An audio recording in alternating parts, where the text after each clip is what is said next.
Hello friends, তোমরা তো পনির অনেকভাবে খেয়েছো। একবার এভাবে রান্না করে খেয়ে দেখো, একদম রেস্টুরেন্টের মতো নরম তুলতুলে লাগে খেতে। জানো, রান্না করলে অনেক সব পনির ভাজা করে করলে চিমড়ে চিমড়ে হয়, কিন্তু এইভাবে করলে একদমই চিমড়ে লাগে না।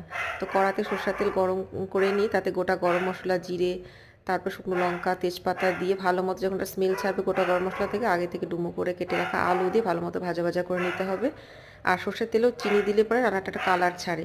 তারপরে একটু জিরে, আদা, ধনে, লঙ্কা, টমেটো ভালো মতো পেস্ট করে নিয়ে আলুটা ভাজা ভাজা হয়ে গেলে দিয়ে খুব ভালো মতো কষতে হবে। তেল ছাড়বে আর বেশি করে চিনি দিতে হবে, জানো তো রান্নাটা একটু ঝাল ঝাল থেকে একটু মিষ্টি মিষ্টি খেতে খুব ভালো লাগে।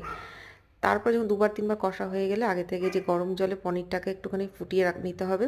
সেই ফুটন্ত জলেই রেখে দিতে হবে। তারপর পনিরটাকে তুলিয়ে নিয়ে এর মধ্যে দিয়ে খুব ভালো মতো আবারও সব মিলে একসাথে কষতে হবে।